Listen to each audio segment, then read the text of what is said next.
So we're standing by your manure application equipment here. You mentioned you got hogs. You cover a few hundred acres every year with manure, and you know the typical manure application is covering discs, and it does a lot of disturbance to the soil. And then you got to come back with more tillage to smooth it out for planting and whatnot. And a lot of people use that as an excuse, like they have manure. I got manure, so I can't do soil health practices because I have to incorporate this manure. Right. So how have you found a way to incorporate the manure with the soil health practices to make it work together? I think it works together just fine. You just have to think about planning ahead how you want to do it, and that's kind of why I went to a less disturbance on the manure injection. Nothing's ever perfect, no matter how you do it, but you just find ways to modify and make things work. And this has helped immensely versus the double disc. On my variable soils, double disc were a challenge to not mound and create gullies where you felt you had to smooth off the surface to plant. I'm not saying I have a perfectly smooth surface, I'm far from it when I plant, but if you look at my fields compared to others, they don't look much different. I'm still working at thinking through all the time, trying to learn how to improve, but this has worked pretty well. Initially I was thinking of trying to use it almost planting on strips, but I've since gone to going at a slight angle across and let the row cleaners on the planter even out the ground ahead of me, and that's been working pretty well. Saves me having to go to RTK or something like that for guidance. So did you make the switch to this at a similar time to when you went to no-till? No, I had some prototype injection system similar to this on another tank.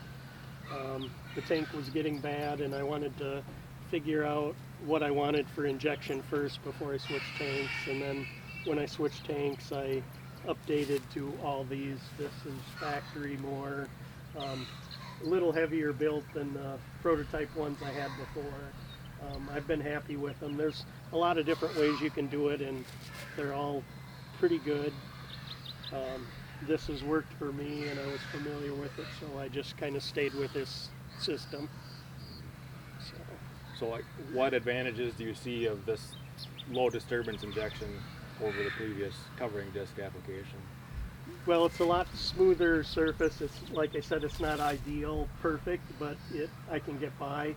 By the time the little berm behind the disc weathers down over the winter, it's about half the height that will be now.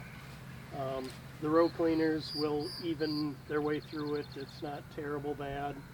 It's all about saving a trip. I'd like to find a way to seed covers at the same time as injecting to save another trip.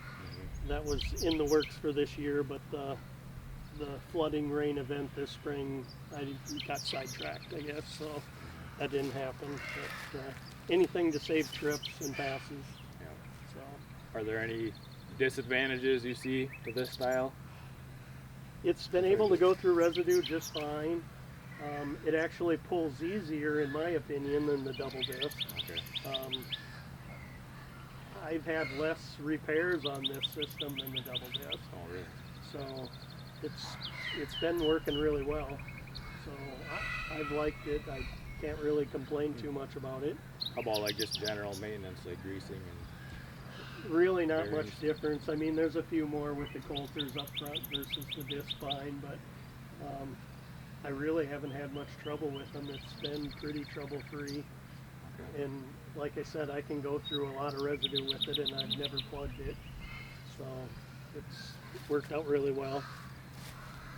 The double disc, at least on some of my light ground, you had to be really careful. It would make a heck of a mound. It would be terrible, to the point you almost had to field cultivate deeper than you typically field cultivated just to get the groove out, and I haven't worried about it here. But then again, with the no-tilling, you get more accustomed to planting not a perfect tabletop smooth surface. Let the planter do your work and smooth out where the row units run and go from there. So there's a lot of custom manure application applied, you know. Mm-hmm. So do you have any recommendations for people that are getting, I don't know if too many of those custom applicators have a low disturbance style. There's a few on the drag lines that are starting to go low disturbance. It's all in how you manage and set them to. Some of those I see are still plowing pretty deep even with minimal disturbance. I think just taking the time to set them for the soil conditions would help. They got some pretty high horsepower tractors to pull those, and they're there to knock out acres, and I don't think they always fine tune them quite how they should, but I think it's definitely beneficial over the other method that people have been using. Sure. And you're typically applying your manure after soybeans, Yes. is that right? I don't do a lot of corn following corn. I guess it would be corn following sweet corn would be the closest thing, but I generally have a cover crop, so it's got a gap in between, I guess. And then how are you fitting the cover crop in with the manure? Are you planting it before the manure application or after? Do you have Generally, I've done after.